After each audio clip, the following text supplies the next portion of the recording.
नमस्कार, मैं हूं अफसर कमाल और आप देख रहे हैं न्यूज़ टाइम्स। देखिए, इस वक्त हम गोपालगंज में हैं और गोपालगंज में छठे चरण में लोकसभा का चुनाव होना है, यानी 25 मई को चुनाव होना है। जैसे जैसे चुनाव का वक्त नज़दीक आ रहा है, राजनीतिक सरगर्मी बहुत तेज़ी से बढ़ रहा है। इस वक्त हमारे साथ बात करने के लिए मौजूद हैं गोपालगंज से लोकसभा उम्मीदवार यानी महागठबंधन समर्थित वीआईपी के उम्मीदवार प्रेमनाथ चंचल उर्फ चंचल पासवान। हम इनसे बात करेंगे और इनसे सीधा सवाल करेंगे कि इस बार क्या ये एनडीए के मजबूत किला को धराशायी कर पाएंगे नहीं की, क्योंकि बहुत ही उम्मीद से इन्हें वीआईपी सुप्रीमो ने भेजा है और काफ़ी युवा है। न्यूज़ टाइम्स में स्वागत है चंचल जी। जी, आपका भी स्वागत है। जो भी आपके फॉलोअर्स हैं उनका भी स्वागत और प्रणाम है। क्या लगता है इस बार आपको, आप काफ़ी युवा हैं और काफ़ी उम्मीद के साथ जो है मुकेश सहनी जी ने आपको भेजा है लोकसभा चुनाव लड़ने के लिए, और यहाँ के आप लोकल हैं, आपका मुकाबला एक एनडीए के मजबूत किला कहा जाता है जो यहाँ के निवर्तमान सांसद हैं डॉक्टर आलोक कुमार सुमन से। क्या उनको इस बार पलट पाएंगे आप? देखिए, उनसे हमको कोई लड़ाई नहीं है। यहाँ की जनता जो हमें आशीर्वाद, स्नेह, प्यार हमें प्राप्त हो रही है, जो हम क्षेत्र में जा रहे हैं, उससे हमको प्रतीत हो रहा है कि उनसे हमको लड़ाई है ही नहीं। और हमारे माननीय मुकेश सहनी जी, तेजस्वी जी, एक युवा होने के नाते जो हम पे भरोसा जताया है और यहाँ के युवाओं और बड़े बुजुर्गों का जो आशीर्वाद, स्नेह प्राप्त हो रहा है, उसमें कहीं एनडीए से हमको लड़ाई नहीं है। जिस तरह से आपने कभी इससे पहले कोई चुनाव लड़ा नहीं और डायरेक्ट आप लोकसभा चुनाव लड़ रहे हैं, जाहिर सी बात है कि बहुत बड़ी चुनौती है आपके सामने। कैसे सबसे निपट रहे हैं और एक अनुभव की भी ज़रूरत होती है चुनाव लड़ने? देखिए, हम बहुत शुरू से ही राजनीति किए हुए हैं। मेरा बिजनेस था, उस माध्यम से लोगों तक हम पहुंचे हुए हैं और बिजनेस के माध्यम से हर संभव प्रयास अपने लोगों, जो भी यहाँ के क्षेत्रवासियों हैं, उनका हर संभव काम करने का प्रयास हम किए हुए हैं। अमूमन देखा जाता है कोई भी पॉलिटिकल मैन जो है, जो राजनीति करता है, पंचायत चुनाव से विधानसभा चुनाव होते हुए लोकसभा पहुंचता है। तो क्या आपने कभी सोचा था कि एक वक्त ऐसा है कि मुझे डायरेक्ट लोकसभा का टिकट मिल जाएगा, वो भी महागठबंधन से? जी, हमने सोचा था और इसके पहले हमने विधानसभा का भी ट्राई किया हुआ था, विधानसभा भोरे से चुनाव लड़ने के लिए, और उसके बाद से इसमें ट्राई किए और हम पे भरोसा जताया गया दो युवाओं के द्वारा, जो माननीय मुकेश सहनी जी और तेजस्वी जी हैं, और उन्हें लगा कि युवा को भेज के, और यहाँ जो युवा का जो माहौल है एक देखने लायक है। आप भी फील्ड क्षेत्र में जाएंगे तो ये आपको भी महसूस होगी। चलिए, एक बात मैं जानना चाहूँगा चंचल जी। देखिए, गोपालगंज ने एक पूरे बिहार में एक पहचान है गोपालगंज का, चूँकि गोपालगंज ने 2 मुख्यमंत्री दिए, लेकिन जो गोपालगंज का जो डेवलपमेंट होना चाहिए, जो विकास होना चाहिए, उस हिसाब से अब तक होता हुआ नहीं दिखा रहा है। क्या लगता है आपको, आप इसको किस रूप में ले रहे हैं? ये बात आपका कहना सही है, बिल्कुल ही सही है कि अभी तक गोपालगंज विकास से अधूरा रहा है, और हमारी कोशिश रहेगी कि जो भी यहाँ समस्याएं हैं आम जनमानस की और युवाओं की, बुजुर्गों की, वो हम पूरा करेंगे। जैसे यहाँ शिक्षा, रोज़गार, अस्पताल, जैसे यूनिवर्सिटी, ये सब चीज़ पहली प्राथमिकताएं हैं, जो हम हर संभव प्रयास करके इसको समस्या को दूर करेंगे। ये 2009 के बाद जो है, 2009 हो, 14 हो, 19 हो, यहाँ से महागठबंधन या इंडिया अलायंस का खाता नहीं खुला है। मैं 2004 की बात करूँ तो यहाँ से आरजेडी को शायद यहाँ जीत मिली थी। उसके बाद से लगातार यहाँ पे एनडीए का मतलब यहाँ वर्चस्व है, इसको ढाना है। क्या लगता है इस मुकाबले में चंचल जी अपने आप को कहाँ दिख रहे हैं? देखिए, 2024 में कोई वर्चस्व वगैरह की बात नहीं है, और यहाँ आम जनता में परिवर्तन की एक लहर है और आम जनता इस बार परिवर्तन करके रहेगी।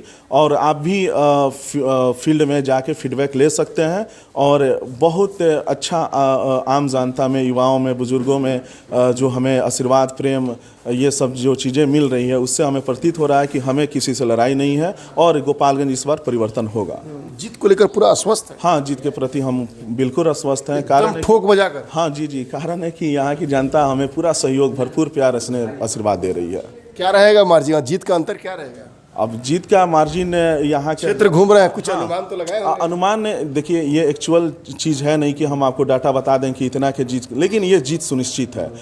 लोगों का कहना है, लोगों का आशीर्वाद, प्रेम ये जो मिल रहा है, उससे हमें प्रतीत हो रहा है कि जीत अच्छी बहुमत से होगी हमें। अच्छा, गोपालगंज का जो मुख्य समस्या क्या है? बाढ़ भी है शायद, और इसके अलावा और भी जो रेलवे से जिस तरह से जुड़ना चाहिए, जो दिल्ली उल्ली के लिए जो रेलवे फैसिलिटी होनी चाहिए वो यहाँ नहीं है।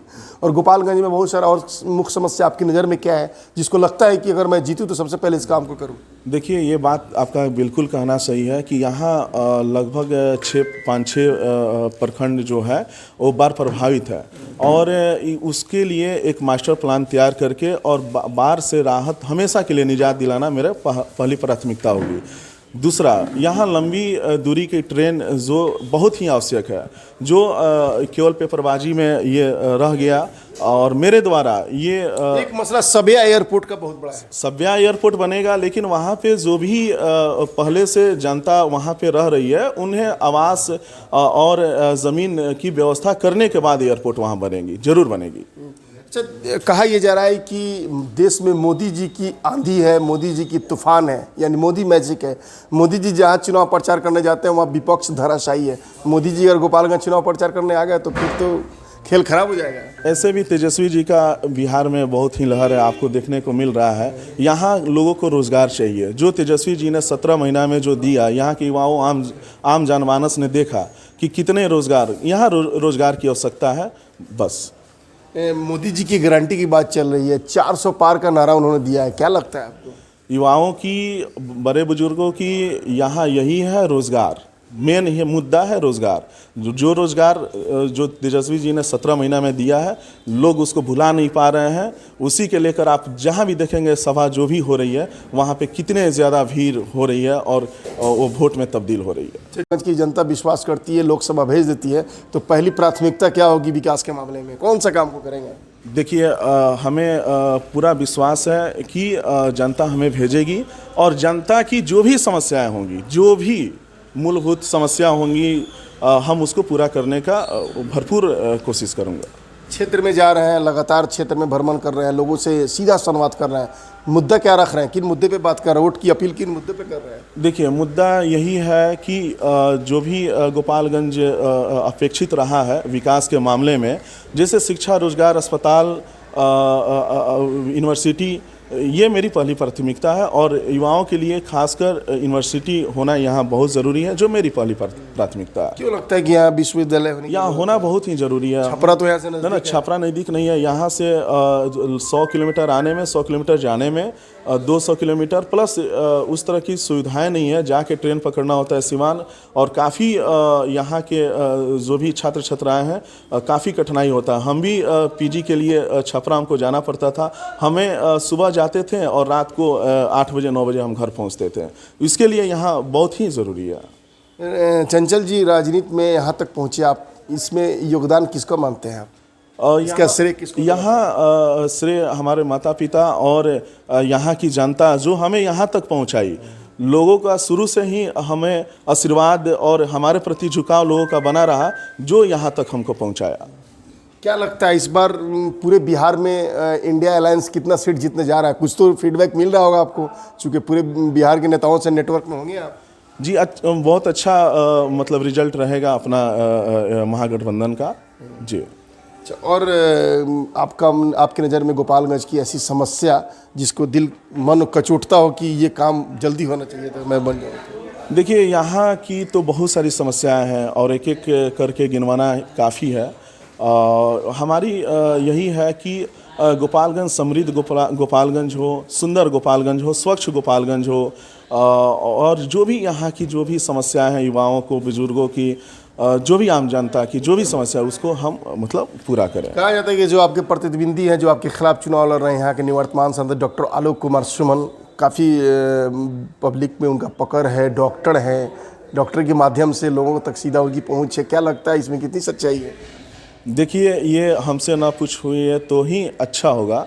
आप क्षेत्र भ्रमण कीजिए और वहाँ के आम जनता जो हमारे ज़िला के हैं उनसे फीडबैक ले लीजिए। ऐसा हम क्षेत्र में जा रहे हैं तो उनसे ये लोग बोल रहा है कि 5 सालों में कहीं दर्शन नहीं दिए हैं। मतलब जो आदमी दर्शन नहीं दिया है, अब उसके बारे में हम क्या बोले? आम जनता से आप राय लीजिए, हमसे ना लीजिए, बेहतर होगा। अच्छा, गोपालगंज की महान जनता से, जो आपके मतदाता है इस पूरे गोपालगंज लोकसभा क्षेत्र के, उनसे मेरी माध्यम से क्या अपील करना चाहेंगे 25 तारीख को लेकर, चुनाव के दिन को लेकर? जी, आम जनता जनार्दन से हमें यही अपील है कि मेरा चुनाव चिन्ह लेडीज पर्स है, क्रमांक 5 पे है। हमें आशीर्वाद, स्नेह, प्यार जैसे दे रहे हैं वैसे उसको वोट में ही पूर्ण बहुमत से हमें विजयी बनाएं।